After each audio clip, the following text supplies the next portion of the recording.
So here we go, we're going to take it back to middle school and we're going to do a sort of book report on this channel, which is like some next level stuff here. Well, I began reading a book, or kind of picking through a book, called 1001 Video Games You Must Play Before You Die. And if you didn't see the spine in the thumbnail, this book is huge. In fact, it's almost 1,000 pages covering 1001 games that you should play before you die. Now, the first downfall to this is the book was written in 2010, so any game in it is 2010 or older, which isn't really that much of a downfall considering that many of the great games, are from that older time period, and they're the ones that I probably overlooked. Now, I actually came across this book when I was watching a sort of top 10 YouTube video. I think it was like top 10 PS3 games that are, underrated or something like that. And the guy that was doing the list mentioned that one of the games was in this book. And I was like, what is that book? Is there really a book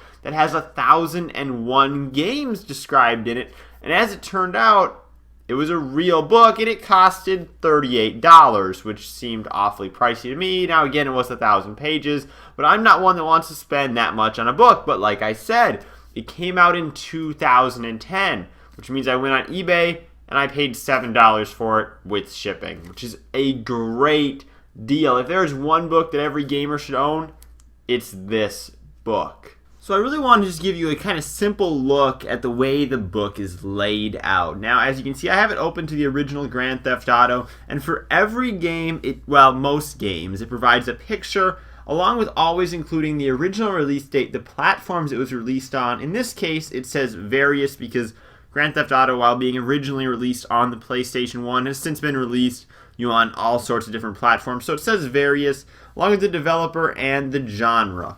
Now, you will see at the bottom that it does have a small initial, and that is the person who actually wrote this article. Not one person wrote this entire book. I mean, there's just simply far too much content here for it to have been written by one person. There was actually a group of 25 contributors that created this book. Now, you see we flipped a little bit further here. These are all in chronological order, so at this point we're at 2003. You see Hidden and Dangerous 2, which is a game I've never actually heard of, and Jack 2, which is a game that I played back in the day. Now, again, you're seeing pictures along with a sort of breakdown synopsis of the game.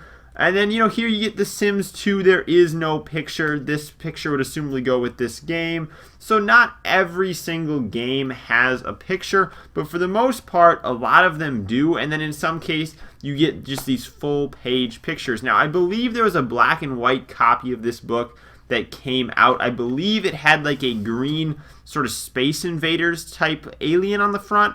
And that is, I believe, the black and white edition. So if you want to be sure you get a color edition, get the one that has Pac-Man on the front, because that's going to give you, well, I think, a better experience when you're paging through this book. I can't even say that I've even looked at the pictures on every single page yet.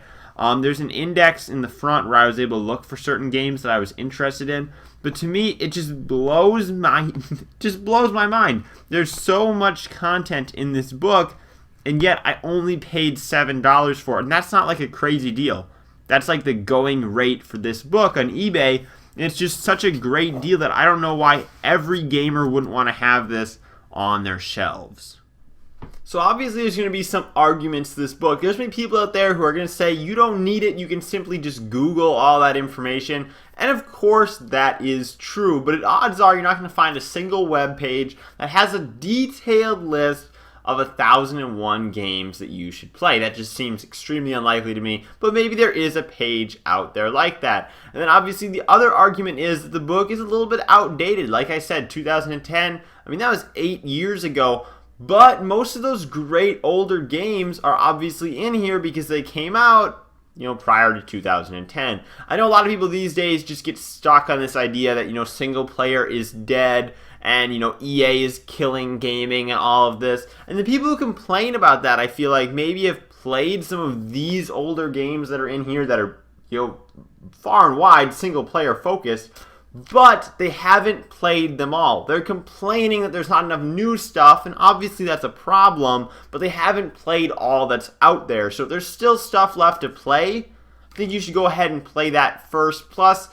You know, it's kind of a gray area, but emulators do give you the opportunity to play these games without even owning the original hardware, so that makes it be a little bit easier for you guys as well. Well, thank you guys for watching. This was my opinion on 1001 games that you should play before you die, and why you should most definitely pick this book up, because it is just such a great deal and provides so much content for $7.